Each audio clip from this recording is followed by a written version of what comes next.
Yeah, so just as a reminder, this is a weekly call-in show. There will be a tiny bit of a break. I travel sometimes over the summer, and so there will be a tiny bit of a break when next week I'm going to the Baltics in Europe. That's northeastern Europe. We're going to visit Lithuania, Latvia, Estonia, and then we'll jump up to Helsinki, Finland on a nice little end of the summer. Yeah, it's a great place to be. It's like northeastern Europe's a nice place to be, to get out of the beat the heat. If you're going to stay in the northern hemisphere, that is. If you want to experience winter, you go down south during the summer, and it's their winter. But in any case, that's where I'll be. So we will have another stream next week before I leave, because I leave on Wednesday. During this time, I will already be on a plane somewhere. But I will have another stream on Monday at the same time. So 4:30 to 6:30, whatever time that is for you guys. And but you'll see it. I'll post it like right after this one ends. In any case, just as a reminder, let me tell you how this thing goes. Now that I have the top pinned chat message up and ready to go. This is, like I said, a philosophy call-in show. It's weekly, and we can discuss anything you want related to philosophy, broadly speaking, all right? So I'll do intro level, advanced level concepts. I'm not an expert in everything, but I'll try to keep up with you guys. If you want to come on here and teach me something, I'm totally open to that. So this is not a debate show, not a debate call-in. I know that those are very popular nowadays. People like to come on and debate me, bro, or prove me wrong sort of thing. I'm not like that at all. I don't have a really antagonistic personality. So if you're here for that, I'm sorry to disappoint. You'll have to move on to whoever's show that you want to get that from. But this is for people who want that slow burn when it comes to thinking deeply about something. I think that that's something that we need more of, to be honest with you. Like I said, I don't do debates, but I will discuss things with you. And really, when you call in, I like for people to absolutely, especially have their cameras on, because that helps me to see you, and that helps other people to see you. And that's just a really brilliant solution to, having a, because I think that the internet can obscure people and their humanity. And so that, it will remove some anonymity for you. But if you're open to that, let's do that. And, so have your camera on, and then, we'll talk for about 15, 20 minutes. I've had some people come on for 40 minutes or so, but, it just depends on really what you guys want to talk about, how long it takes us to get through things, and so on. And I've had past guests come on, and I've started listing in my description. You can go into the description if you don't catch all the names here, but I've had DannyPhilTalk come on, Digital Gnosis, Grayson Hawk, EitherSpark, these guys who will occasionally just pop in, even if, they're not always calling in. And also, what else? I've had people come over from all over the world. So it's, as you can probably tell, I'm an American, but I've had people, this is apparently a really nice time I've discovered for streaming when you're in the UK. It's late night, after dinner. And then in Australia, it's quite early in the morning, about 8 or 9 o'clock. So it looks like we already have a guest, and I'm going to bring you in, Brooklyn Lou. Nice to meet you. Can you hear me okay? Yeah. Can you hear me? Okay, perfect. I can hear you. Yeah. Nice. Great to meet you. I've been commenting on some of your videos. I have seen your comments, and I remember you. So finally, nice to meet you. Yes. Yeah. Tell us a little bit about yourself and your background, if you like, and then tell me what you want to talk about. Yeah, I have a YouTube channel, Brooklyn Lou the Skeptic, and I was a Catholic Christian early on in my life. Then I became an evangelical born again Christian, and then found my way out of that about 12 years ago. So that sounds, not to interrupt, sorry, but that sounds a little bit like my parents.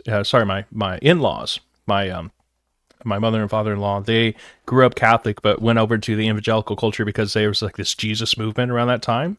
Yeah. So well, anyway, I'm 62. So you're around their age. Yeah, please continue. The late part of the Jesus movement. Yep. So I was involved in Calvary Chapel for years. I know all about it. Yeah. Yeah. I was out in California during, some of those, they have a few churches out there. Yeah. Oh yeah. That's where they originated. Where it started. Yep. Yeah. But essentially, I guess one question I wanted to ask you, because you're a philosopher, right? Your education is in philosophy. The second part I agree with. See, I have a high standard for philosopher, so I seldom claim that I'm a philosopher unless that needs some clarification. I'll say something like I teach philosophy, I'm a philosophy educator, I'm philosophy educated. I have a doctorate in philosophy, so if that qualifies me as a philosopher, I usually think of philosophers as like these old dead guys. But yeah, you can call me that if you want. The reason I say that, to me, I respect the PhD, and Thank you. I think that you had to have studied quite a bit. Yeah, it's hard work. I'm going to consider you a philosopher in that way. Not that you're a famous philosopher, but no. I'm not, and I'm not dead yet, so I'm not old, and I'm not Plato or Aristotle or anybody like that. But yeah, right. But I'm curious because I've been watching some of your videos, and I'm curious because you had stated, because I do follow along, you used to be atheist, if I'm not mistaken, right? For a while, and then you transitioned into Catholicism. Yeah, well, there was a period of evangelical in between that. Yeah. Oh, okay. So you went a little different than me. I went Catholic evangelical. You went evangelical Catholic. Yeah, that's right. Yeah. So I started off like Southern Baptist. Then we went to a Free Will Baptist church because, honestly, I don't think my parents knew the difference between Calvinism, view on salvation, where it's like predestination, so on, versus Free Will Baptist, where it's Arminian, and it's more about the free will, obviously. And so I think they just saw Baptist on the name of the church. They weren't that really well familiar with it, and they were like, "That looks like a good church to raise kids. Let's go there." And so yeah, throughout. I went to a Free Will Baptist college, starting out in college, actually. And then through college, I got, it was during that new atheism movement. And I was in a very hostile, towards religion, philosophy department. And there wasn't a single theist in the whole department, and not real representation there. But, they had one guy who was like Jewish, but he was atheist Jewish. And then towards the end of my career, so that, my undergrad career, I went off to study philosophy, and do my master's and so on. But yeah, so that's the period during undergrad where I really, was all but a card-carrying atheist. I wasn't outward and explicitly, claiming I was atheist. I wasn't out of the closet, so to speak, but I certainly was a functional atheist at the time. I had a serious doubts, and I was losing my faith, and I had all but lost my faith, really. Yeah, and so then I kind of moved into evangelical, visited Methodism, and then eventually came to the Catholic Church. Yeah. So my question and what I was wondering was, did your philosophy education, your study of philosophers, is that what led you into Catholicism or evangelicalism first and then Catholicism?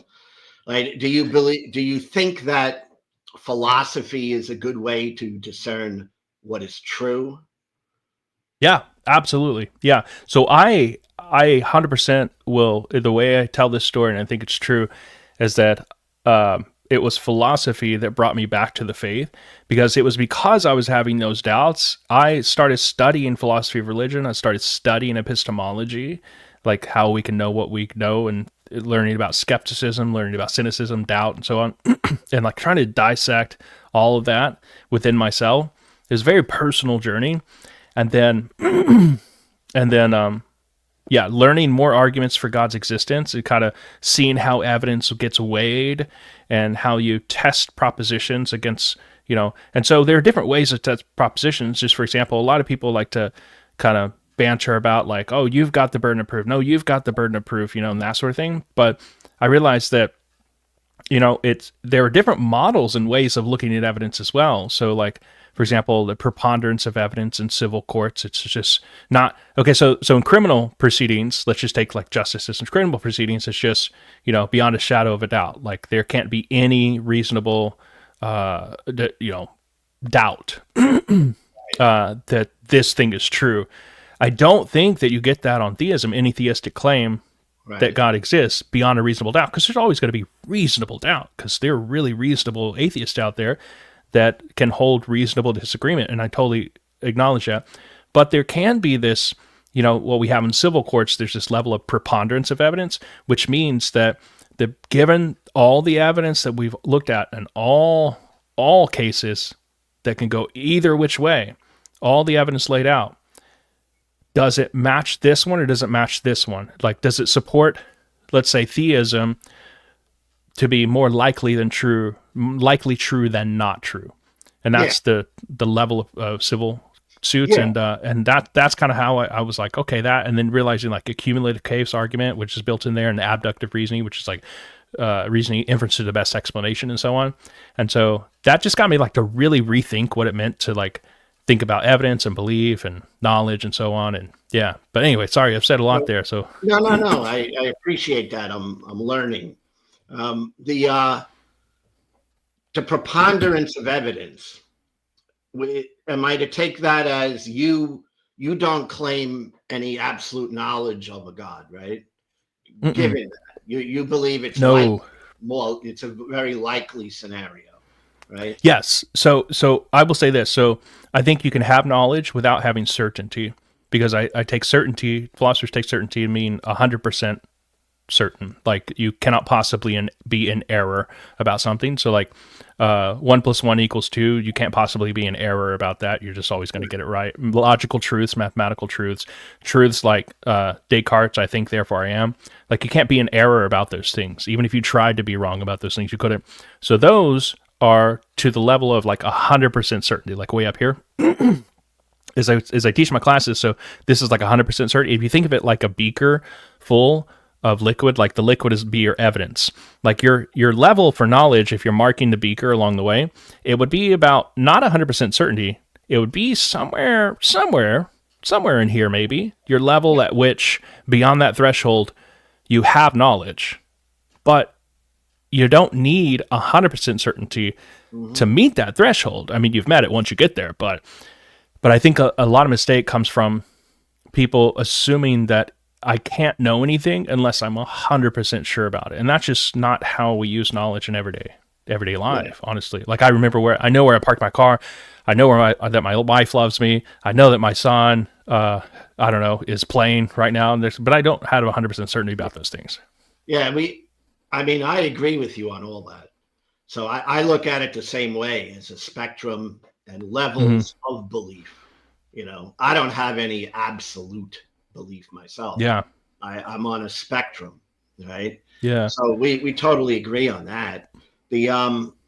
Was there an argument in particular, like a philosophical argument, or was it all of the various arguments for, let's say, the existence of God? Was it it's a great question, or a bunch of arguments there? Yeah. So first, let me say, to add to the idea that you mentioned a spectrum there, there's a spectrum with respect to the evidence, but there's also this other feature epistemologists like to talk about. They like to say, refer to your credence level, like the level of like confidence you have in your evidence, and or the level of confidence that you think that a proposition is true. So they'll talk about this like 0 to 100%. Like, if you're over 50%, then you think it's more likely true than not. But that's like your credence level, your confidence level in.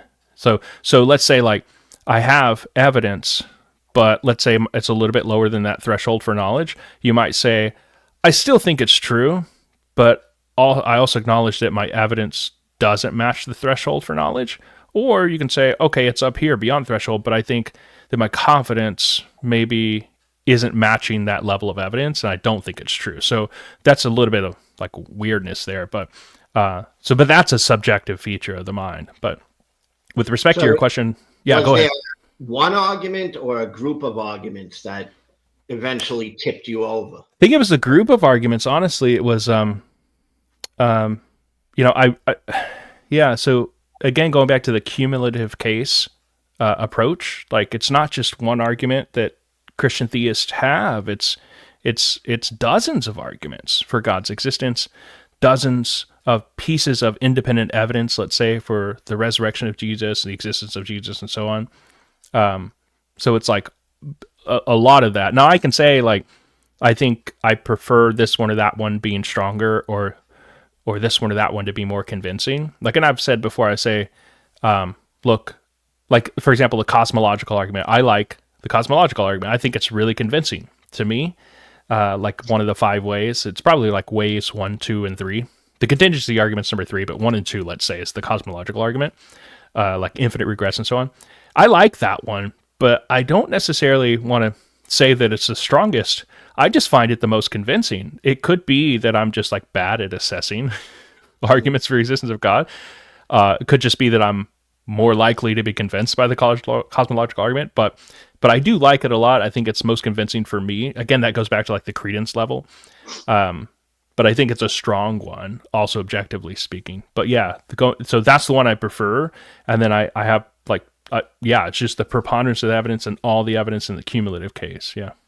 Now, like the cosmological argument, there's different versions I've heard. Yeah. But, the basic thing I would like to know, when you conceive of the God that you're serving, the God of Catholicism, do you feel that God is a concept, an abstract concept in your mind, or do you feel that it's a real being or a person that you are serving?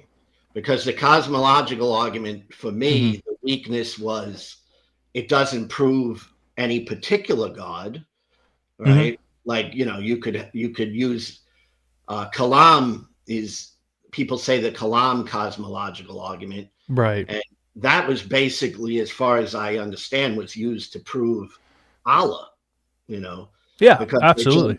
They jump from a first cause, right? And that first cause is Allah if you're Muslim. And if you're Jewish, I guess it's Yahweh, and Christian, the Trinity. Right? Yeah. But what I'm wondering is the God that you serve an abstract concept in your mind, or is he a person, like a personal being that you speak with every day and he talks to you? That's the part where I'm missing it, because I believe, just so you know, I think God is an abstract concept. That's my take on it, right? And I totally respect that, because as an atheist I assume you're an atheist. Are you an atheist or okay? Yeah. So yeah, if you're an atheist, you would have to take that position. It's just a concept in the mind.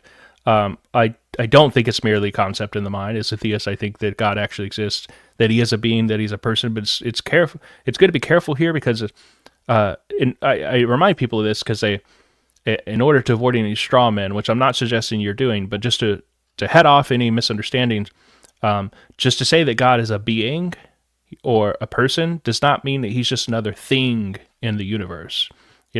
So this would just lump him in with all the created things, and then of course the cosmological argument would be like, well, what created God?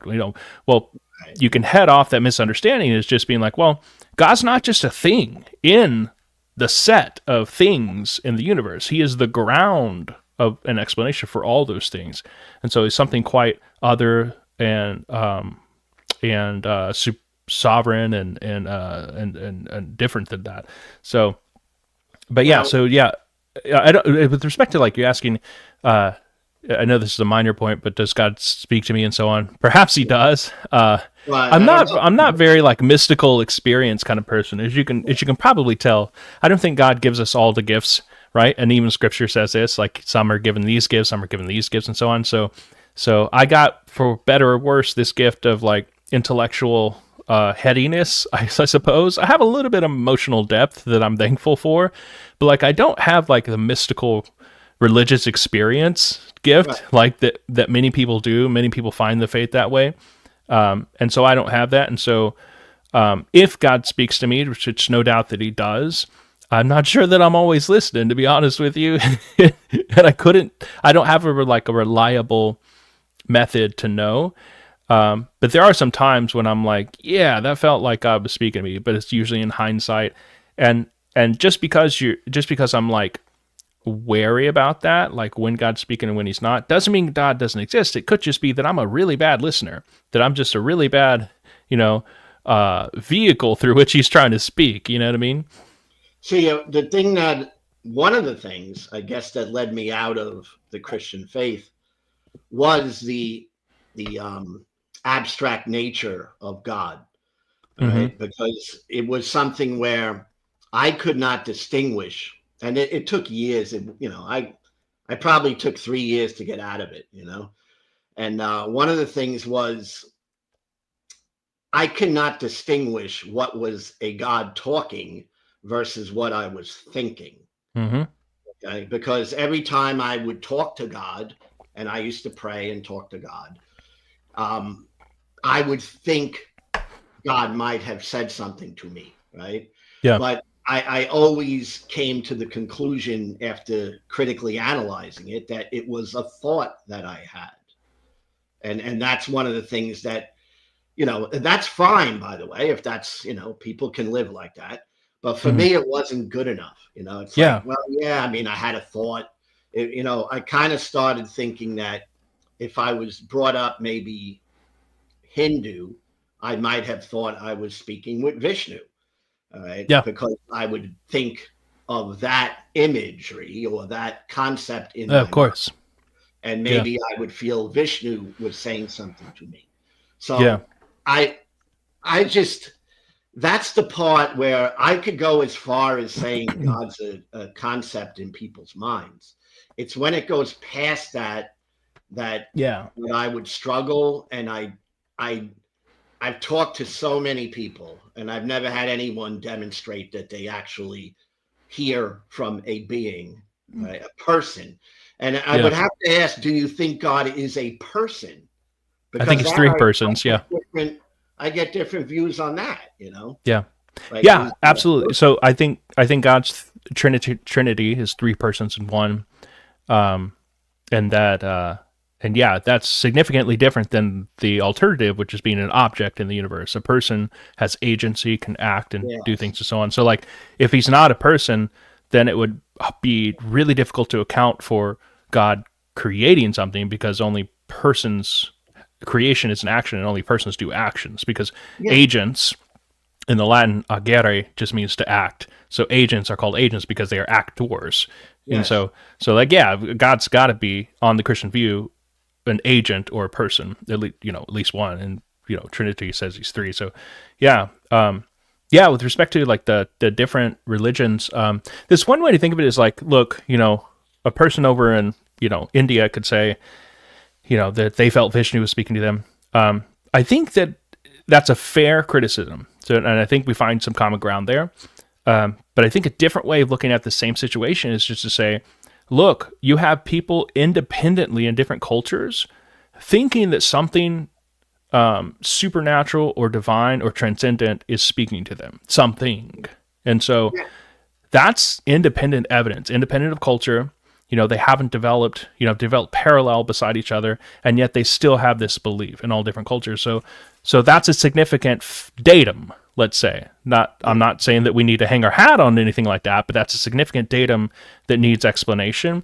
And so many naturalists, with respect to like trying to make religion have naturalistic explanations, which of course, if you're not a theist, you're going to try to do. You're going to try to say, okay, well, what do they think the thing is? What do they think the thing is speaking to them? And so, that's where you get accounts of natural religion, things like Daniel Dennett's Breaking the Spell. I don't know if you've ever read that. I read that growing up, in college. Yeah, I know who he was. Yeah, yeah. He had a Breaking the Spell and a natural, evolutionary account of natural religion or something like that. And he places the explanation in terms of speaking to the divine.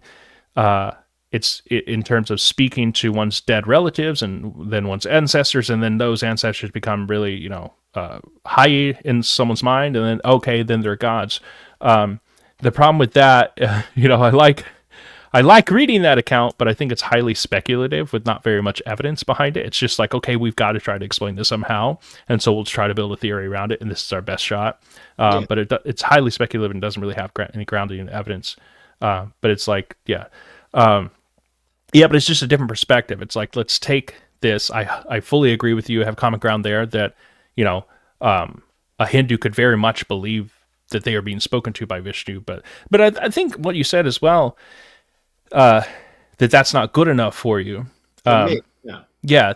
Now that's an interesting thing. It's like, I can't tell. Let me try to rephrase this with respect to me, index it to me. I can't tell for sure, not 100% certainty, but just for sure that that's God speaking to me. So I suppose God doesn't exist. Like that would be a bit of a leap, it seems to me, because there's a lot of in between where, like, if I were in a murder investigation, you know what I mean? Like that would be a huge leap to arrive at this. Well, this thing doesn't exist. You know, there would be a lot of in between intermediate conclusions I could have gotten to instead of that. I could say, well, I can't tell whether this thing is speaking to me, so perhaps, like I said, my faculties are faulty. Perhaps he's not speaking right now. Perhaps he's got good reason not to speak to me. Perhaps he's trying, and so on and so on and so on, right? But like, to arrive at this really distant conclusion, therefore God doesn't exist, is a kind of huge leap. Do you see what I mean? Oh, absolutely. And I don't make that leap. All right. Mm-hmm. I distinguish between my atheism, which is a lack of belief in a God. And that's just, I would say that's based on my understanding and based on my intuition and based on my mental ability to put these things together. But I don't claim a knowledge that there is no God. So for me, I'm an agnostic atheist because both of those words seem to apply to me. So I don't call myself an atheist in the sense that I would argue that I do not, you know, or I have evidence that no God exists. I'm not going to make that argument. I don't think it's a winning argument. Okay. Yeah. Let me ask you, why aren't you just saying, I don't know for sure if there could possibly be any one of, you know, 1,000 different gods, but I don't believe in any of them. So that's kind of my type of atheism. I see. Yeah. So let me just ask you, why then aren't you just an agnostic then? Like, why take the additional step of just saying I'm an atheist? Because that's landing on a certain side. Yeah, but I will explain it the way I understand it. Okay. And I only speak for myself. Okay. I don't speak for any group of people. All right. But for myself, it's very clear that atheism is a lack of belief in a supernatural God of any sort. So I don't believe in Allah. I don't believe in any of them, you know? So that puts me firmly in atheism. But agnosticism, I don't know that it does, but sorry to interrupt. I don't know that it does, but go ahead. Again, as far as I understand these words, all right? The agnosticism to me speaks to knowledge. Like that would be more of proof. So like if I were to say, I can prove to you there is no God, I'd be taking a step I'm not willing to take because I don't know.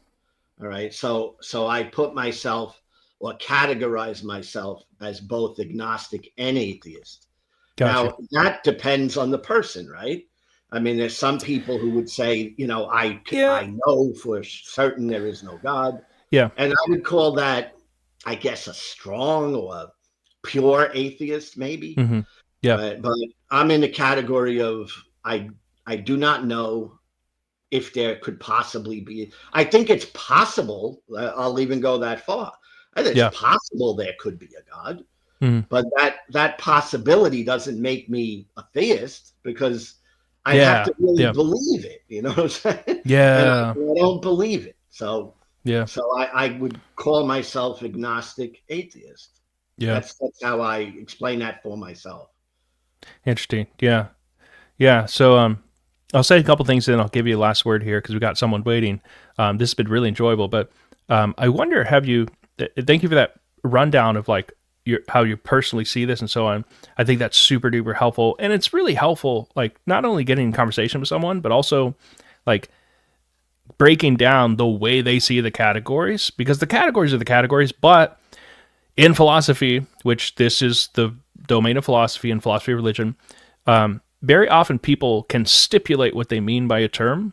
And if one person has it stipulated one way and the other person has it the other way, then they're just going to talk past each other. So I think that's so critical. Yeah, it's so critical to get each other in a room, like actually, say what you mean. And at some point, it might just be a verbal disagreement, which a verbal disagreement is not a true, real disagreement, like you're saying opposite things, but you're just using different words to describe the same thing, and you're just fighting over which words apply the best.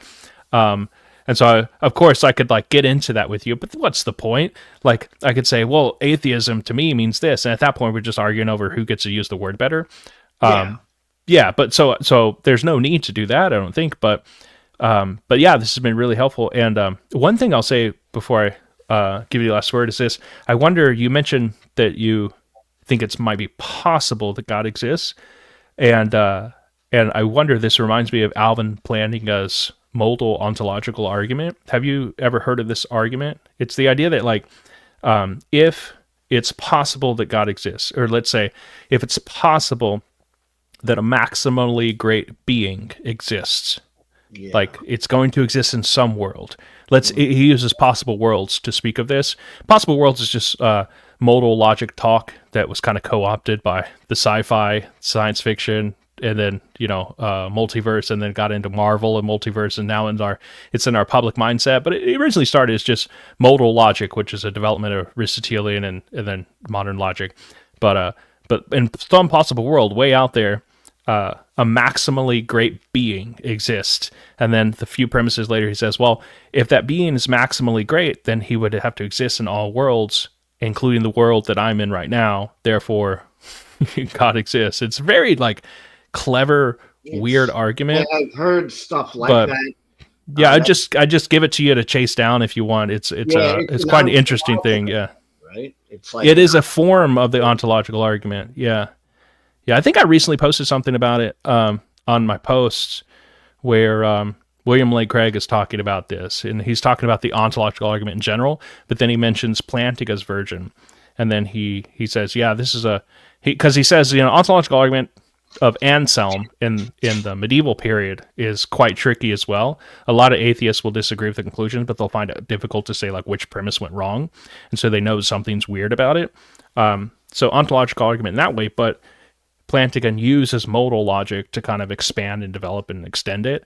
So anyway, I give that to you to track down if you like, anybody listening as well. So anyway, sorry, I've said a lot there. So last word to you, Brooke. Lou. I have thought of that before. All right. I would go along with the side where you were talking about where it's weird. That's what I would say. The argument doesn't do it for me.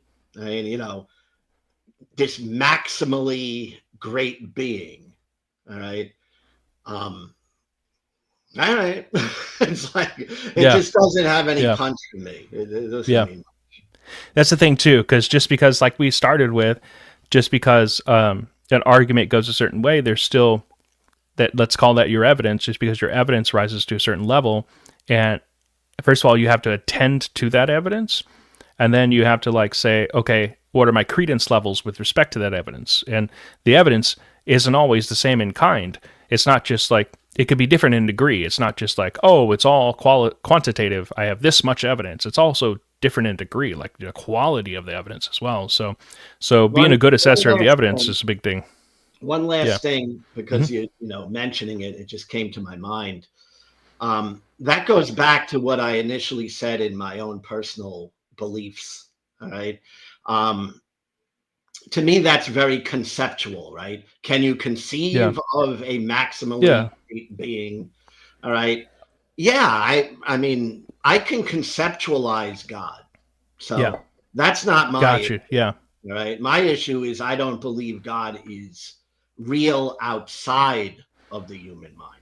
Got you. Okay. And that to me is what I'm looking for. If I get that sort of evidence, then I will swing to being a theist and then maybe a Christian, because Most of these arguments don't prove Christianity at all. They just prove something. Like when you say Max is a great being, that's not necessarily Christian. That's just something, right? Some being out there. Yeah, true. You'd still need further steps to get you to like Trinitarian Christianity. I would be a believer in a God or a first cause, but I haven't encountered any evidence for anything outside of people's minds. Like philosophy, yes, there are philosophical arguments that have some degree of explanatory power, some degree of making you think, but again, when you're talking about hanging my life on something that is philosophical, it's not me. I'm a straight up, I don't think like that anymore. Yeah. Well, man, I really appreciate it. It's been wonderful meeting you. I've seen you in the comments, so I really appreciate you coming on. I appreciate your having me on. Really do. Yeah, absolutely. Come back anytime. All right. Thank you. All right. Take care. See ya. All right. So that was really, really wonderful. So, a couple things there. We touched on a lot there. We touched on my personal intellectual journey, and then journey through faith and through doubt and so on and so on. A bit of functional atheism, as I like to call it. We have someone else here about to come on, but I'll use this chance to remind everybody, we have people coming on talking about atheism. That's one of the hot topics. Moral relativism, another hot topic. I don't know what this guy's going to talk about. We'll see. But since we talked about atheism, it's a good reminder that we have a recent video I just did with Joe Hessmeyer of Catholic Answers. I recorded it about a week and a half ago or so, and I just released it a couple days ago. So go check that out. It's on how to talk to atheists. A lot of angry people in the comments, but a lot of supportive people in the comments. It's just how comments are. But it's intended to be like this, hey, where do we meet each other? Where do we meet each other? How do we find common ground? Just like we just did there. And a couple of arguments that Joe puts forward, because he's talking the most. He's the expert in the room. And so if you like that idea, just go check it out. And tell me what you think in the comments. So, all right, guys, we will bring in our next guest here. Good to see you. You'll have to tell me how to pronounce your name. Is it Øyvind? Yeah, just go ahead and call me Øyvind. Øyvind. All right, good. I got it close. Yeah. Probably not of the native tongue. Very close. You want to tell us a little bit about yourself, and then what do you want to talk about? Good to meet you, by the way. Sure. Nice to meet you. I'm calling from Norway. I am I guess a deconstructed Christian in a way. I lost my faith like a year ago but always been interested in philosophy, I guess, but not in any formal capacity. Cool. Yeah. So I'm not going to make it up to Norway. I don't know if you're here for it, but I'm visiting the Baltics. I'm going up to Helsinki, but I won't make it to Norway in this trip. My wife is a bit of a globetrotter, and she doesn't like to return to places she's already been. She's already been to Norway, so I guess we're not going there. So you say only within the last year or so, and then I don't know if you want to talk a little bit about that, or do you want to just launch into your own topic? Yeah, go for it. I have some questions. Of course. But yeah, they're related to that. Okay. The first one is like, as a philosopher, I guess a philosophy expert, I wanted to ask you, when it comes to reasons to believe, especially religiously, I sort of see this this dichotomy between, like, you have objective reasons or like reasons that everyone agrees on, and you have subjective reasons, which are like experiences you've had or something that are not transferable, or maybe the term is like universalizable. I don't know the terms, but do you see what I'm getting at? And can you, like, I do, yeah. So thanks for pausing there, because I like to take it little chunks at a time so I don't forget things. my ADHD brain, I suppose. But yeah, so subjective reasons, objective reasons. Again, it depends on who you're reading in philosophy and who stipulates these terms. I don't see them very common terms in philosophical literature. I see them very commonly used online. And I think what people are trying to get at is the idea of evidence, like being like convincing or not. So like all the evidence is objective, let's suppose, except when it's a subjective, personal, mystical, or religious experience, let's say. That's something that only I've experienced and really only I have access to. So unless there's like a little video recorder in my mind, nobody else has access to that. That would be like subjective evidence, but every other evidence I could think of is going to be objective. And then the subjectivity comes in with respect to like how each person assesses that evidence. And then it's all over the place because like, people can be convinced by different things because of priors that they have, like prior evidence and prior understandings and prior commitments that they accept. And then it's going to vary in terms of how good of an assessor of the evidence you are. Like we don't talk about this enough.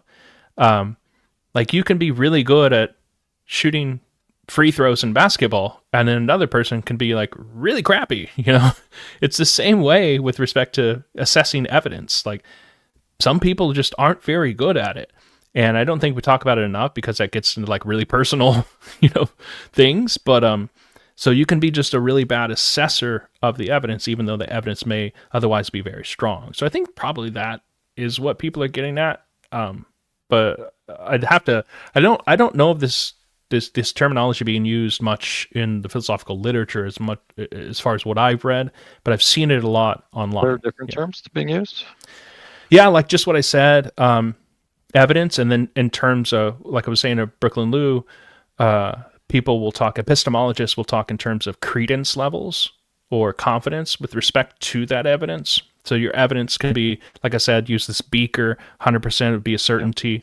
And then right here would be like maybe the threshold for knowledge, your bottom's way down here. So like as long as you meet that, you build up the evidence, you meet that threshold, then you have knowledge, but your credence level might not match the level of your evidence. If you're just not a good judge of the evidence, like maybe your evidence is way up here and you're just like not convinced, or maybe you're not a good judge, but because of your certain priors or something, evidence is way up here, but you're just not going to accept it. You're like, I won't believe my own eyes. And so you don't place your confidence up there. You don't think that even though you have enough evidence to know, if that makes sense. Yeah, it makes sense.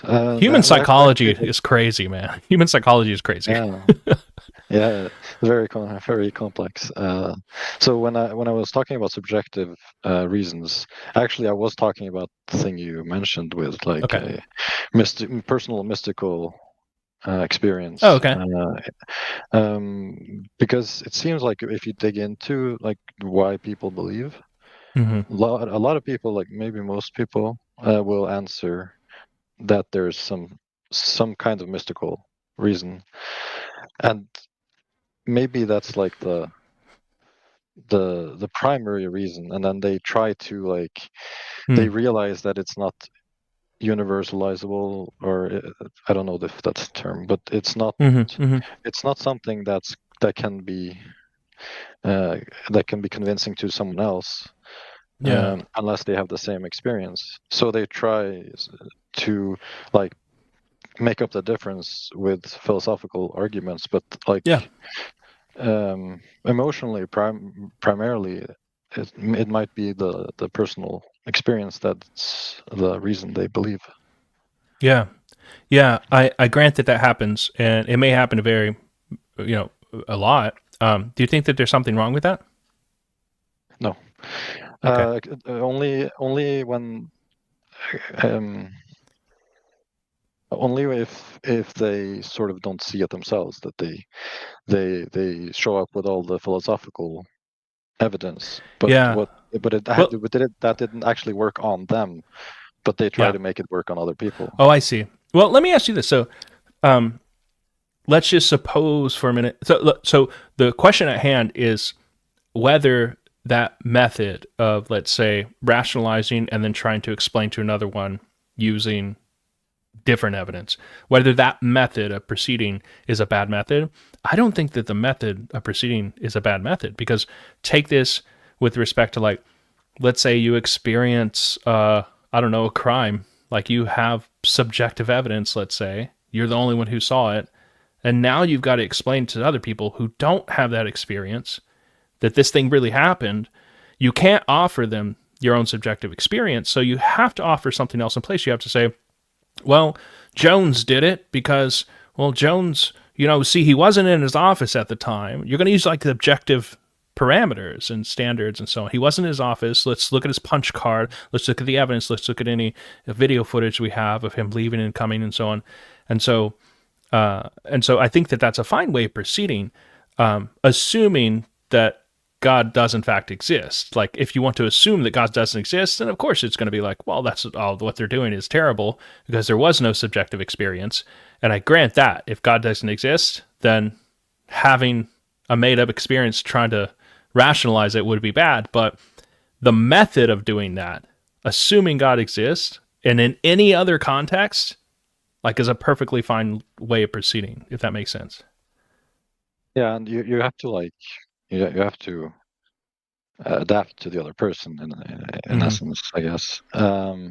So I think my point is that, or my claim, though, like, it's not like I have much evidence, but it seems like the role of subjective evidence is greater in practice than a lot of people assume, or than what's been being communicated, I think. Perhaps that's an empirical question, and we would just have to poll people honestly and say, and hope that they're honest and say, what convinced you? And maybe the numbers are really high. I honestly don't know, but I don't have that. I don't have the data, so I can't say. But perhaps there's a lot of people doing this. Perhaps there's not. But the fact that people do it, I don't think is necessarily problematic. Like, assuming that God exists. Yeah. I agree. But also my question was whether what are the formal words or terms that are being used for this distinction? Is like universal, or like universalizable? I suppose, yeah, you could put it that way. You could say, yeah, that's a fine term. Yeah. Yeah, this subjective experience is not replicable and repeatable for other people. It's not demonstrable. You can't demonstrate it and convince them of it because they didn't experience it themselves. So any of these words will work. Yeah. Yeah. Cool. But anyway, you want to have the last word here? I really appreciate you coming on. And I really want you to come back. We got a few people waiting, which is a little unusual for us. We usually can talk like a good 20, 30 minutes or so, but we're moving at a fast clip here. Yeah, no, I'm just happy to have the chance. And good luck with the rest of the stream. Thank you, Øyvind. It's been awesome. My son is texting me right now, apparently with football players, or soccer players as we call them, who are all born in Norway, and they want to tell me, he wants to tell me all about it because he sees you on here. So I don't know who he sent me, but he just sent a text with some image. I'll have to look at it later.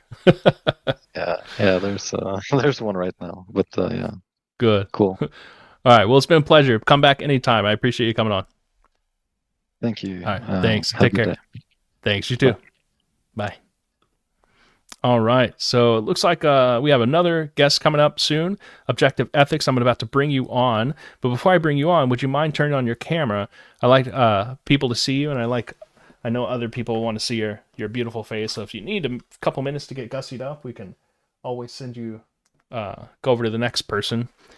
But yeah, so it's not necessarily a requirement. I've talked to people before with their cameras off, but it's always good. It gives you that interpersonal human feel, I think. I see Connor's got his camera on, so I am going to bring Connor on, I think, now, and then we'll see if other people have their cameras on. We can bring them on later. So, all right, Connor, nice to meet you. I don't know anything about you. I don't know if I've seen you in the comments before, but tell me a little bit about yourself, and then what do you want to talk about? I'm a grad student in data science, which is like a stats adjacent field. And so, but I have a personal interest in philosophy. And so I was watching like some YouTube videos on philosophy, and I saw this stream pop up. So I clicked on it, and I found out that this company that you're using to host the studio is like founded right down the street from where I live. Oh, so, really? Yeah. Nice. Very cool. So, yeah, that's so cool. Gotta hop in, you know? Yeah, absolutely. Well, awesome. That's great. And as a grad student, are you a doctoral student in data sciences? Just a master's student. Yeah. Very cool. Yeah, man. That's God bless you. There's people who can do that and think that way, and like every time I'm just like, that is not for me. God did not make me that way. I'm just not the kind of person who thinks like that. So I'm glad there are people who do. Yeah, I feel very blessed. I enjoy math a lot, so I'm like one of the people who's like, I'm pretty good at it also. So it's like, that's awesome. Did you read my description under my homepage? Like, I've not changed it at all. So once we're done, go read it. It says like all these things that this channel is going to be about. I wrote it like very day one, and it's like everything except math. So that's my weakest. But anyway. Yeah. So yeah, what do you want to talk about? I was doing some reading about free will because I think that's a very interesting question. And so I was reading like the Stanford Encyclopedia of Philosophy page just to get like a good like overview of the topic over the last few days. Yeah. And I don't know. I'm thinking I think that there's good arguments to be made that like I'm more partial to like pretty radical or like extreme definitions of free will. And so I was what they call like the compatibilist position isn't something that I agreed with, or I found like I agree with both of the premises that like it feels to me as like an agent that free will that I have free will, but it also doesn't make any logical sense. Like if I like, where does the thing I'm really struggling with is would the cause come from? Yeah, as an agent. Yeah, like if I'm just material, if I'm a strict materialist, then it has to. That's going to be the problem. Like a materialist is going to have a really hard problem explaining free will and agential causation. Yeah, and so, but on the flip side, if I'm because I was raised Lutheran, Missouri Synod, and you know I've read about a lot of different Christian theology. I find it personally very interesting. Cool. But if I'm religious, if I'm a theist, I would be a Christian probably. Or I don't think that this argument is like the kind of God I believe in. I thought the conversation you had at the very beginning was very interesting because I also find the Kalam or the cosmological argument to be the most compelling of the arguments for the existence of God, which I would say I'm convinced by that largely. But that imposes certain like conditions. Like my mom is able to resolve this. I love my mother dearly, but she is able to resolve this dilemma that I'm experiencing a lot more easily because she doesn't require a certain logical coherence to her theology that I'm looking for. And so same with my mom.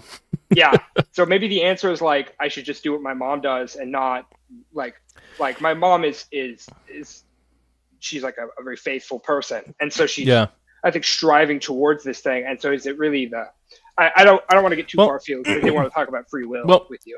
Real quick, I will talk about free will, but to answer that or address that, I think that God made you a certain way. It's intellectually passionate, and you know the Bible says, well, Jesus himself says the greatest commandment is love the Lord your God with all your heart, soul, mind, and strength, and that includes loving him with your mind. And I think that these resources are available in all the 2,000 years of theology that is developed and philosophy as well, along with the church, that that you're not going to be in a, let's say, an intellectual desert when you step into try to figure out these things. And I think the resources are there. So I don't think that you have to be like, oh, I guess I'll just believe because I need to believe or something like that. I think that God meets you where you are, and it's going to be like, okay, no. If you, it's just like Thomas, the apostle, like You know, oh, I need to see it with my own eyes. Well, Jesus says, well, here, you know. Yeah. But yeah, you wanted to get into the free will stuff. So yeah, and so I think it's the right because sorry, I got sidetracked. If I believe I subscribe to theological fatalism, like that argument compels me. I think I've been reading about a lot of ways that you can like kind of challenge, like sort of poke holes in it, or to like try to cohere the two halves.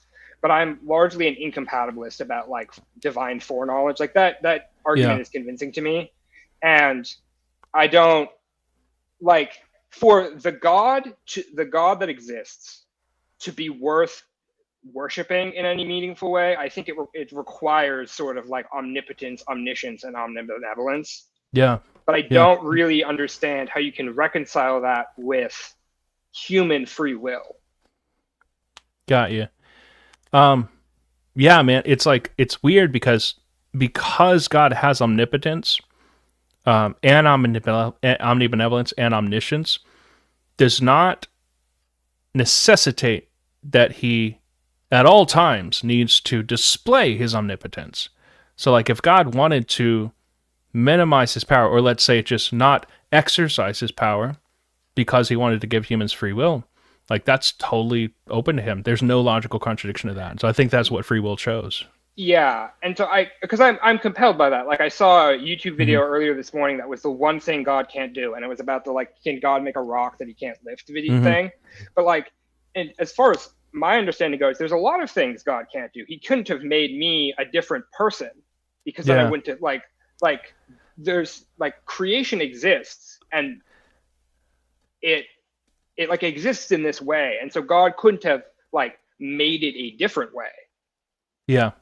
Right. I'm putting in the because you mentioned the rock that God can't lift. That's a very old puzzle, and I'm putting in the reference for where Thomas Aquinas discusses that in the Summa. So 125.3, and I think it's in 3 and 4, or 2 and 3. But anyway, I put that in the chat for you to go chase down later. He discusses like, okay, most people when they're advancing this criticism of the rock, the stone that God can't live, it's been around for at least 800 years because it's around when Aquinas knows this happening, and they're advancing a certain understanding of omnipotence that is mistaken, and so he clears up what omnipotence means. Basically, it's like the idea that omnipotence just means, well, let's forget omnipotence. Let's just talk about logical possibility, and what's logically possible. God can just do all those things. That's it. Like God can do all the things that God can do.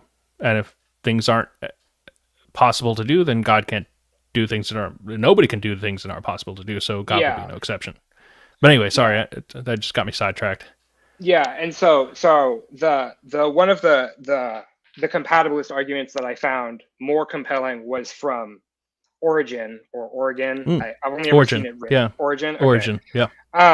And it was quoted as saying, it will not be because God knows that an event will occur that it happens, but because something is going to take place, it is known by God before it happens. And I find that that's a lot. That's basically, that restates a lot of my, or that addresses a lot of my concerns, is that like knowing something doesn't necessitate it. Like, I know my brother's going to come home from work. Exactly. Today, but I'm not making that happen. Yeah. And it still couldn't happen, you know? Yeah, knowing where you're born doesn't necessitate where you were born. The problem, though, is going to be with divine foreknowledge is going to be that God not only knows everything, but he has sovereignty and power over all these things, and nothing can happen which God does not have control over, or at least allows. So that's going to be the key part of the puzzle. Yeah. I think there's another like philosopher of religion I follow online named Keel Andani. And he's an Ismaili Muslim, and he I think makes a very compelling argument about that God could, like in his conception of divinity, it's I don't want to do a bad job of representing his argument, but my understanding of it is that God can basically only do one thing, and he creates the first intellect, which creates something else, which eventually creates all of creation. So God is like he's the uncaused cause, and I find that that resonates with me pretty well. Yeah, he's Muslim. Yeah. I don't know if that's a standard Muslim view, so that's super interesting. I know it's in the logical space, and the standard arguments for God's existence do allow for that possibility. I've just never seen it play out in real life like that, so that's super interesting. Yeah. So, and it does. I guess it would be so far. I don't know why I've seen it or thought about it as a serious candidate because it seems unmotivated to me. But you're saying here that it helps to solve these other problems, namely free will and foreknowledge. Like, well, God can only do one thing. He wouldn't have control over this other thing. And you put this other like placeholder God who did all these other things. And he's going to be the fall guy for everything. Yeah. I think it's an interesting argument. Yeah. It's interesting you raising all this stuff about divine knowledge, divine foreknowledge. Because when I first got into grad school, my first year in grad school, I did the stupid mistake of taking a divine foreknowledge or free will class. I launched into the deep end of the pool. Like, I had no idea. It didn't even have a graduate course in metaphysics, nothing like no course in philosophy of religion. I took that stuff in undergrad, but like I'd sped through undergrad as well because I changed my major late. And so, man, I was so unprepared, and we were reading a ton of different articles. And so I'm familiar with all this language from that class, but it was such a traumatic experience as well that I'm like, I was like, everything was way over my head, man. And like, I'll have friends from that class that I still talk to, and they'll be like, you remember this from that class or so-and-so? We read that. And I'm like, I don't remember, man. Like, I'm trying to block that stuff out. But I remember enough, like, like I find the sympathy for radical libertarianism. I sympathize with that. I went into that class, as I recall, a pretty radical libertarian, but now that I'm Catholic, I'm a little bit looser on my libertarianism because I think that it just not even with reference to God. I think with reference only to human character and human nature, our own habits constrain us. So this is just from reading Aristotle, honestly. Yeah. No, like your certain possibilities are going to be closed to you. And so, but that's not an indictment on free will necessarily. It's just a realization, and it's not to welcome in determinism necessarily either, because determinism motivated by all these like scientific cause and effect. Like, that's not necessarily what's going on in the case of habitual, motions. Like, I mean, I guess it's, but you got into that habit because of your prior choices. So free will is still preserved, but it's attenuated free will. It's not a radical libertarianism. That's kind of my view now. Yeah. I do find that argument that discussion that Aristotle has about habituation to be very interesting, because like if in a certain sense, if I have free will, I want to go all the way. I want to have like all the free will to do whatever I want, but I just don't like, there are certain things that I wouldn't as a person do and like continue to be like like there's a like I can't bench press 265 right now. I would love to do that, but given if I build up certain habits, I can do that. But like, it's got to be built up. I don't have the capacity to speak Russian, but I have the capacity to have the capacity to speak Russian. You know what I mean? Like, you have these second order capacities that we have talked about as well. Yeah. Yeah, and so I think there's definitely something there that I would like to peel back a little bit more. Maybe I can come on in a few weeks and let you guys know what I found out. But of course, yeah. There's also there's an interesting article by Harry Frankfurt, who's a well-known philosopher. I forget what the article's called, but it's something where he talks about second order will and second order. Let me try to find it. Yeah, because second order will, second Frankfurt. Let me just look at it. Harry Frankfurt. Yeah. So he's talking about like second order will, second order volition, and so second order will is a will about one wills, a will about my own will. I will that my will does this, and volition is like I desire that my desires are this way, and so he like breaks it down. It's like a depth psychology where you're getting more and more deeper and peeling back the layers, as you said, and and he's the author who also wrote he had a little book that came out of a popular book called On Bullshit, where he attempts to like diagnose the philosophy of slurs and curse words. Apparently, so super interesting stuff. Yeah, interesting. Yeah, because I was exposed to some of these Frankfurt cases in the research I was doing over the last few days, and I thought that they raised a very interesting point, because like I had a philosophy professor in college actually who sort of brought this up. It was an introductory course, so we didn't have a ton of time to get into it, but he brought up the idea that like he couldn't be made to believe something. Like he was a Christian, and he's like, were I tortured, would I could say I'm not Christian anymore, but would that actually be true in my heart? Like, and so I think there is a sense in which you can't control there are things that I will that I do that I don't do all the time, right?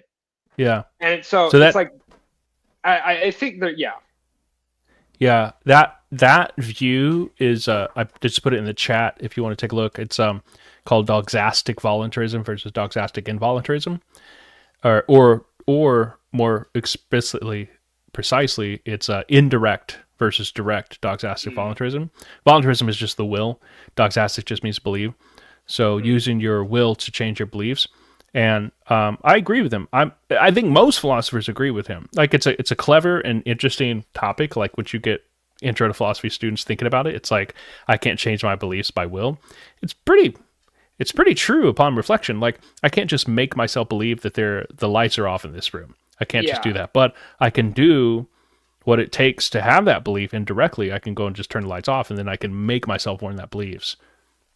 Yeah. Because I really liked 1984 when I read it as a kid, and there's a very famous passage in it. I don't mean to spoil the book for anyone, but where at the end, one of the characters basically makes the argument that if he can rewrite the past and he can compel you to believe something, then it is virtually indistinguishable from reality.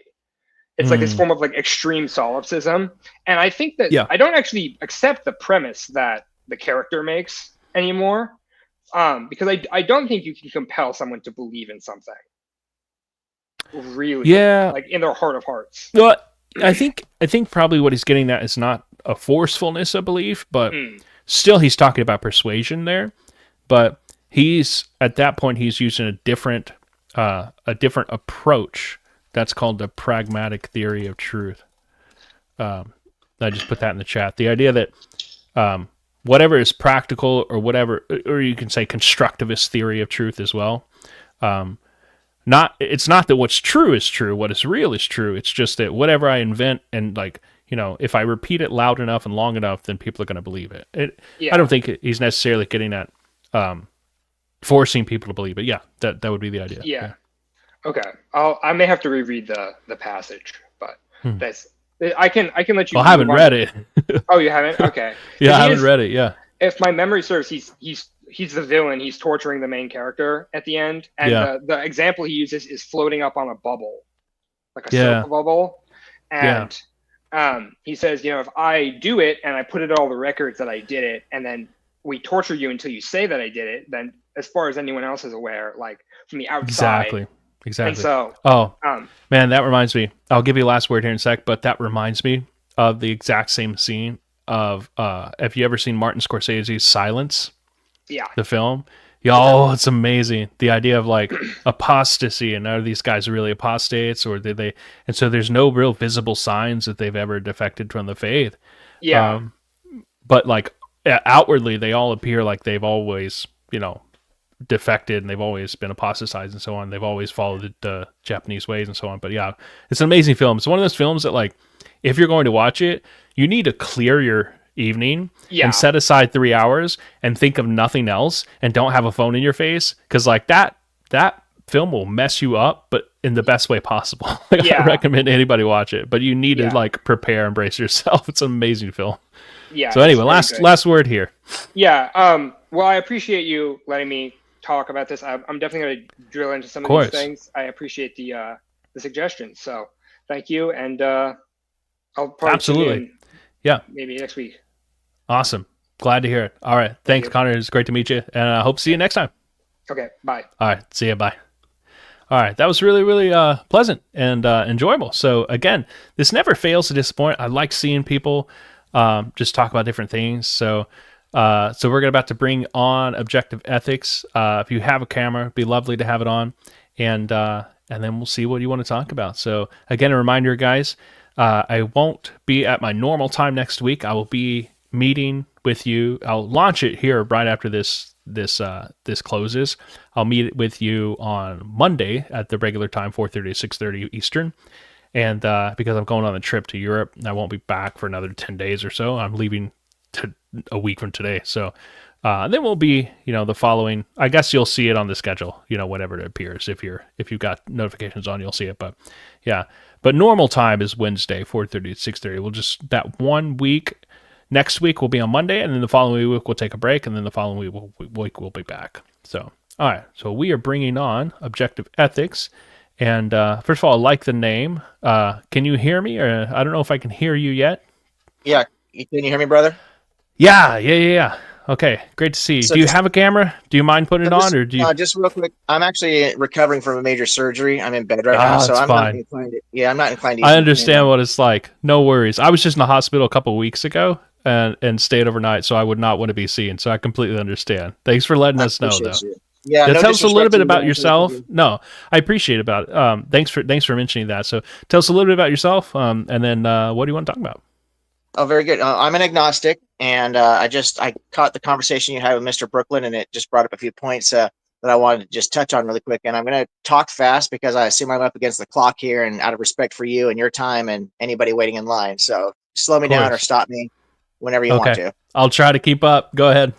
Very, very good, sir. So just real quick, so two things I want to touch on. One of them was about definitions of terms, and I'm actually getting ready to do a discussion on another channel about the origins of atheism and agnosticism. It's something I've studied in college and whatnot, and it's really interesting to me how these terms have evolved over the millennia. Agnosticism hasn't changed since its inception back in the Greek Dark Ages, but atheism has gone through a real change. Atheism, when it came about back in ancient Greece, it was atheos, without God, and it was used to define people who rejected the idea that there was a God. Agnostics were, not making any claims for the positive or the negative, but atheists were making a claim, just like theists were making a claim. And that's how it's been for most of millennia. And then a few hundred years ago, things changed because the theists finally got savvy with their argumentation and realized that the atheists were accusing them of not having any evidence for their claim when they in fact themselves were making a claim without evidence. So atheism then changed its definition to be, it's just a lack of belief. I don't need evidence for that, And so I know atheists don't want to hear that, but that's the truth. That's the history behind it. And that's why we have No, I agree. That's why we have so many types of atheism. So you have hard atheism, you have soft atheism, you have humanist atheist, and blah blah blah. The term agnostic atheist is completely redundant and doesn't mean anything. There's no real, it doesn't just no offense to Mr. Brooklyn, but that term just doesn't have any meaning. Because agnosticism is actually... I happen to agree with you on that. I don't find these newer terms, conceptual terms, all that very helpful. So I totally agree with you on that. But yeah, go ahead. Yeah, it's just I appreciate your understanding, because I think, and I agree with what you said to the gentleman about, for having a polite and a civil discussion and a productive discussion, we should meet people where they're at. And so coming to an understanding of terms is perfectly reasonable. The problem I have with that is, if you and I are going to have a conversation about a car, and I think a car is a bicycle and you think a car is a shopping cart, and we both decide to compromise and say a car is a baby stroller, what does that really do? When we start to make laws and regulations about cars, and, we have all these random definitions of what a car is, there are implications that can, I know that's a really random example, but I think definitions are important. Yep. I think they're absolutely important. Yeah, and I think that these words really mean something. So, like, a good example that, and I might butcher the example that a former professor of mine, Francis Beckwith, he's a philosopher down at Baylor. He does a lot of stuff on law. So he's got a JD. He's also got some stuff on healthcare ethics, and then on Mormonism. But anyway, he in healthcare ethics, I think he's talking about personhood, And he likes to remind students. He gives this little vignette in the beginning of one of his articles, and he says, when I'm teaching, he says, when we get to the definition of personhood, what is a person? Because, this is a central question with respect to abortion and respect to beginning of life care and end of life care. And a lot of people will just say, person, and stop me if you heard this, it's like just whatever we decide. It's like, to me, a person is to me a person. So that's like your postmodernism creeping in. And so, but he says, doesn't it matter what a person is? Because like, what about, and he'll talk back to like slavery, in the 19th century, and he'll say, doesn't it matter what a person is? Not just how we define what a person is, but what a person really is. So he says, how a person was defined in the 19th century in the US was, a person who was a citizen, a person who was not enslaved, and so like, that was how it's defined. And so he gets his students finally to admit that it's not how we define terms, but it's really what the terms actually mean, just how we want to define it. So I think you're absolutely right here. It really matters what an atheist really is. And I think this is also, it's kind of piggybacking off of a trend recently with how we define ourselves, how we find our identity. Yeah. And it's not surprising that it would go that way because it's such a core piece of like your beliefs. So like, to me, I feel like my identity is this. I'm both atheist and agnostic. And that's like, well, I think you need to get really precise here about what the terms are that you're using, not just what you're defining them as, but like what they really mean historically, etymologically, and then how they're used, like defined. I mean, and again, this gets into like stipulative definitions, which you can do that. Here's the problem with stipulative definitions, by the way. I didn't mention this, but I can stipulate, that, let's say free will. That was the last discussion. I can stipulate that free will also includes determinism. But like, nobody's going to read my article and like really, really agree with me. And it's going to find no traction. I'm not going to get any people to really engage with me conversationally or, even academically in print, because they're like, this guy's a fool. He's not using words the right way. So if it's not used in a well-received and way that like also respects other people the way they're using the terms, and you're just not going to find any traction, and you're going to talk past each other. But yeah, no, anyway, I think you articulated that very well, and I appreciate you laying that out like that, because I don't want the gentleman or anybody else to feel like we're being disrespectful here, because it's the exact opposite. I want to understand where you're coming from, and I think that is a sign of respect. And that's how I show respect in the conversation. Agnosticism, the very easiest way to understand it is if you think that it is possible to know something about a God's existence, you cannot be agnostic anything, because that's where the Gnosis part of agnosticism comes from. We just don't think that anything is known or can be known about any gods. Therefore, we lack belief. So it's not exclusively a knowledge claim. It includes knowledge. That's where the Gnosis comes from, is we don't think there can be any knowledge. But it does, when you apply that, when you map that onto a person, when you go from agnosticism to an agnostic, it obviously means that we lack belief, but we don't reject God either. It's just, we're just ambivalent to the situation. It's an I don't know. But at any rate, so if you think that you can know and you don't believe, you're some type of atheist. And if you think you can know and do believe, you're some type of a theist. Yeah, that's good. Yeah. I've never heard it put in terms of possibility like that. That's a modal claim, actually, with respect to like modal logic. Like, it's because you're used to the word can, that just means possible. It's possible to. So it's possible that God exists. You can believe, or it's possible for you to believe, and you're a theist. That would be a modal claim. So I've never heard it phrased in that way. I have no doubt that it could be phrased that way, but just to like, for precision's sake, I would just say that I would just say God does exist if you hold. So I put it in terms of like epistemological attitudes. So I look at epistemological attitudes. There's only 3, and that exhausts the logical space. With respect to the proposition A, either you affirm proposition A, or you deny proposition A, which is the same thing as affirming not A, or you withhold belief from A. Like, that exhausts the logical possibility attitudes with respect to A. So it gets tricky here when you add in other propositions. Like A could be the Trinitarian God from the Council of Nicaea and this council and this council and the conjunction of all these, doctrines and dogmas throughout history. Like that's just proposition A. And then you make one small change to that. That's A prime, so on, and we get B, and we get all the other religions from there.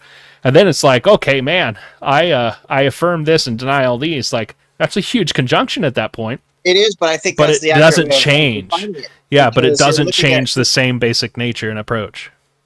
Well, I don't. Well, I see. So when I say, we'll use your example, that would make you a theist because you believe that this is possible. Now, and a Muslim who doesn't believe in the Trinity is also a theist because he believes that it is possible to know. So you guys are both theists. That's why when I have conversations with theists, I ask them, "What God do you believe in? What is your what's your theology based on? You know what I mean? What do you talk? What's your epistemology?" And get the details, because I would have a different conversation with a Muslim than I would a Christian, and the same thing for an atheist. An atheist, I would say, "Well, do you think God does exist, or do you think it doesn't exist?" "Oh, you just don't know." "Okay, then that gives me. Are you a humanist?" I can have a conversation once I figure it all out. When it comes to agnosticism, you don't have to ask me anything. All you have to know is I lack belief because I think we can't know. That's it. Yeah. And the reason we can't know is because we can't know anything about something that's not falsifiable. Yeah, I think that's an additional claim that is needed to parse apart. I think agnosticism, out of effort for being exactly precise, to be an agnostic means just that you just don't know. Like you have no knowledge. That's it. It's a separate claim to say that also I think that we can't know. Like I think that's a completely separate claim. That has nothing to do with agnosticism. I mean, it's nicely married to agnosticism, can pair well with it, but it's a completely separate claim from agnostic. That's why I was saying earlier about the modal stuff. I think that's a completely extra add-on. Because you could be an agnostic. I think you can know, and I just don't know. Like that's totally logically possible. You see what I mean? I understand what you're saying. I don't agree with what you're saying, but I do understand what you're saying. I think, and you could just put it in terms of like strong agnosticism, weak agnosticism. I'd be fine with that. Like I think strong, weak agnostic. I think it's possible to believe. We just don't. I think Dawkins actually does something similar to that. He has a sliding scale from theism to atheism. I don't know if you're familiar with his argument along those lines. I don't follow Dawkins on a lot of theology or philosophy, unfortunately. He's a smart guy, but I don't believe that. But it's interesting though, because my other comment was going to be about the modalism ontological comment that you made, kind of marrying this to that anyway. And these teleological type of arguments where we're substituting in place of empirical evidence, we're looking for logic and reasoning, and we have all these different approaches: the ontological argument, the kalam, the modalist. I mean, there's so many different, the tag argument, and et cetera, goes on and on. And they're very interesting. They're fascinating when I watch people engage in these, but these arguments, other than hard solipsism, of course, all these other arguments are fairly easily refuted once you understand how to attack the premises. And the modalist ontological argument, for example, you could defeat that argument by just using the argument from substitution. And I've heard some people use some really funny substitutions. We can agree on the maximally great being, but to you it's God, and to me it's a great pizza. Or I've heard people say, but hold on. You just said earlier that, I mean, we discussed this earlier. It's not just about what you define terms to mean. It's about what they really mean. So is a pizza maximally great? Absolutely not. Well, again, though, that's the thing. It's as long as I can check the boxes with premises. But you can't. That's a really insufficient check mark. It's a really invisible check mark on that box. You haven't checked that box at all on. But I don't think substituting for maximally great being. I mean, call it not the Trinitarian God of Christianity if you like. Just say it's some being, we know not what, that is maximally great, and that's all that's required. To put in a pizza, is not maximally great. I mean, maximally great in what way? Okay, it tastes great, cool, but that's not what the premise required.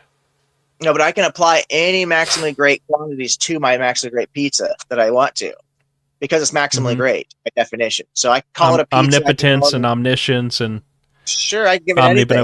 That's omniscience. Well, then you're not describing a pizza. You're not describing a pizza anymore. And this gets back to what I started out with. I'm not describing a pizza in our world, but I'm describing a maximally great pizza. See, this gets back to what I was saying at the very beginning with Brooklyn Lou.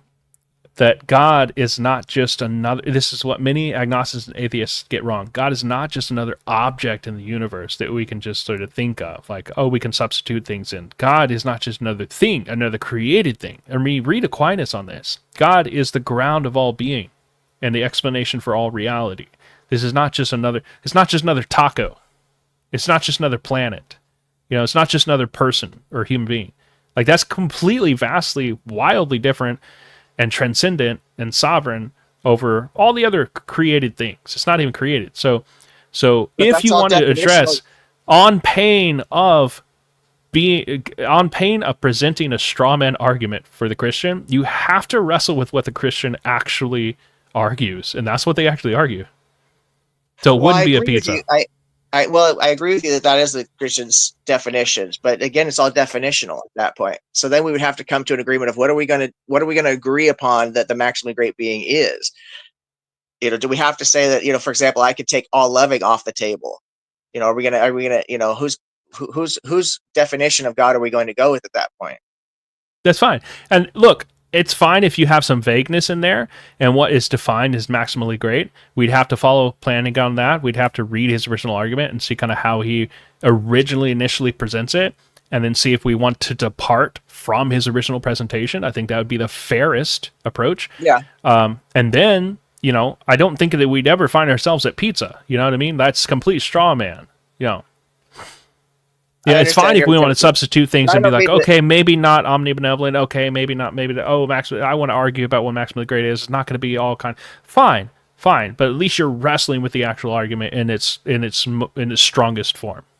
Well, I appreciate where you're coming from with pizza, because, you know, that's something that we have a tangible already an idea in our heads of what pizza is. So if we say, you know, let's say I've heard another guy defeat the argument using unicorns, who creates the universes with magical unicorn farts. You know what I mean? So it just, the more ridiculous you get, the funnier it is. But at the same point in time, the point of it is that you can invent something, whatever you want, attribute these qualities, these maximally great qualities to it, and then you're off and running. And if it doesn't, you can do. Look, if theists cared enough to be creative about this as atheists, they could say, look, atheists, they deny all gods, but they agree, they believe in the invisible God.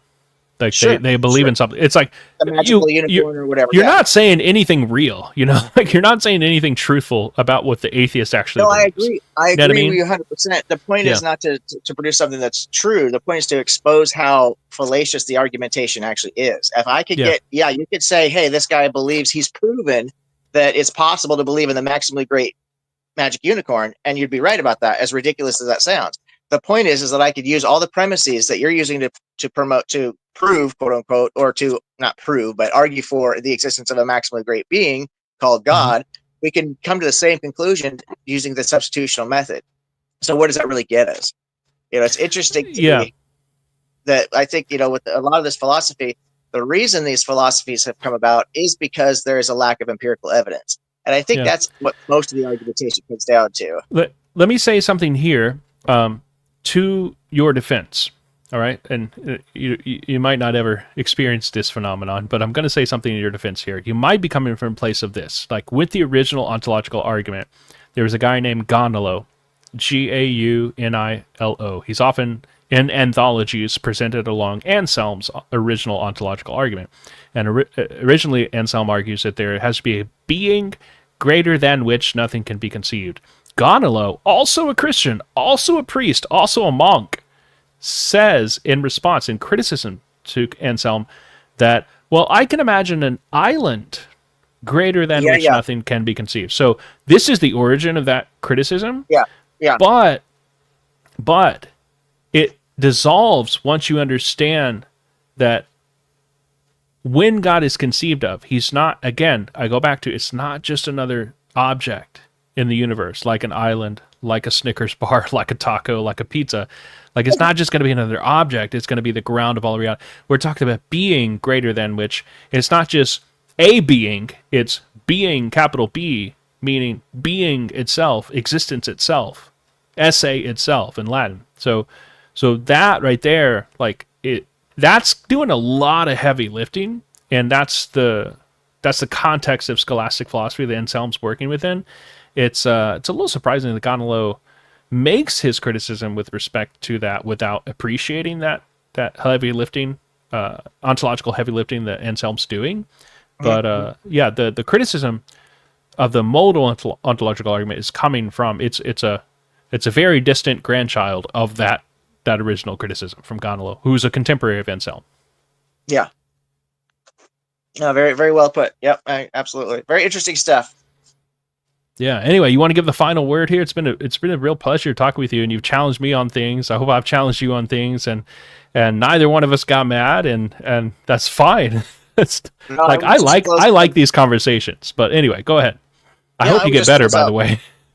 Oh, thank you, brother. Appreciate you. And I would just close out by saying that the reason I've been coming on to these lately is for this very reason. We need to have conversations that are polite and respectful, hopefully somewhat intelligent, but that's really the third criteria. We first and foremost need to treat each other like human beings, especially when we're coming from different points of view. And I just see so much anger, and I would use the word hate even, and disrespect coming across on the internet. Most of it is happening when people are just throwing darts across the room. They're not so much face to face or like we are, but there's a lot of this too where people get into these debates and they get really heated, and I just find that to be really unfortunate because at the end of the day, I'm telling you right now, if you were broke down the side of the road, I'd stop, I'd see, hey, do you want me to run you up to the gas station, or you know what I mean? Like there's literally no animosity, and there's no need for any of that, just because you and I see things differently. So, appreciate you putting on this platform. Absolutely, man. Yeah, it's very well said, and it's going to be in the recording to go back and rewatch what you said, because I need to hear it multiple times. So I really appreciate the way you said that, man. I really appreciate you. So it's been a pleasure, and I hope you come back on. We'll talk another time. Good looking out, brother. You be well. All right, take care. Bye. All right, guys. So we are nearing our end, but we still got about 30 minutes left, and I have an open slot for anybody who wants to come on next. It's been really, really enjoyable so far. We had somebody come on and talk about atheism. We had somebody come on and talk about just religious belief in general, and I think both those were about religious belief. Had another guy come on and talk about free will, and then this guy just talking about arguments for existence of God and just clarifying terms and stuff. So really, this stream is just all over the place. But really, it's about philosophy. I think the philosophy, the way I understand it, again, broadly conceived, it's going to cover just about everything you can think of. Not to say I'm an expert in everything, because, hey, you get on here and you ask me a couple things I don't know, I will be the first to admit that I don't know something. I don't know what the heck you're talking about, maybe. But I think also just getting on here and just talking things out and seeing people face-to-face like this, it helps to get clear. First of all, it helps to bring the human into there, and it helps to get clear on what we're actually in disagreement about. Like he was saying. Now, I didn't ask him about his objective ethics handle. I wanted to ask him about that. Super interesting. And if you're still here, drop in the comments if you would. I don't know your real name, but objective ethics. If you're still here, drop in the comments what your future collaboration is, where you're going to be talking about atheism and the history of that. So we'd really like to hear that. So, I see a few people are watching, but you guys, if you want to jump in here, you want to talk about philosophy, you want to talk about faith, really, I wonder, I'd also be open to just jumping on and talking about future ideas for the stream. So perk up your ears if you've not been paying attention, and listen to this. I have ideas for a second stream, like a second stream per week, right? I still like this one, office hours, where it's pretty wide open. And then I'm thinking of a second stream, or we might just do like alternating weeks. We might just do this on one week, and then the second week we'll do this one I'm about to tell you, and then come back to office hours, and then do another one, which I'm about to tell you. Or we might just do thirds, rotate every 3 weeks or something. So the idea that I have for this second stream, it'd be a regular production. It would be something like the title would just be "Why Are You Atheist?" And it would include agnostic as well. But like, why are you atheist? I think would be a good starting point. I think that of course, we can still get traffic here in office hours on questions of atheism, but I think having that regular stream would be a good idea, and I think it would get people interested, get a lot different crowd in here, be more focused call-in show. And if you like that idea, drop a comment. Let me, I see XE Music saying I need more commenters in chat. You do actually. All right. So I see someone here in the waiting room. I'm not gonna bring him on because my son happened to join it. But yeah, so tell me what you think about that idea, and if you like that idea, if you don't like that idea, I'm always here for your feedback. And I think also, Exy Music, when are you gonna jump in? I've been waiting to talk to you for a while. I appreciate you being a long time listener and follower and watcher. I'd like to talk to you sometime, pick your brain if you're up to it. If you're not, it's always next time. Here's the thing too. I think that with the wind coming out of our sails, we had one guy waiting, and I said something about not having camera on, and he disappeared. And that's okay. If you just don't want to have camera on, if you don't want to join, or if you are a little shy or whatever, you don't want to join this time, there's always next time. But I say, as I said, we had one guy here and he didn't quite make it. And then we had, looks like now the wind are coming out of our sails. So I think that we're going to wrap it up very soon. So let me look at some of these chat messages.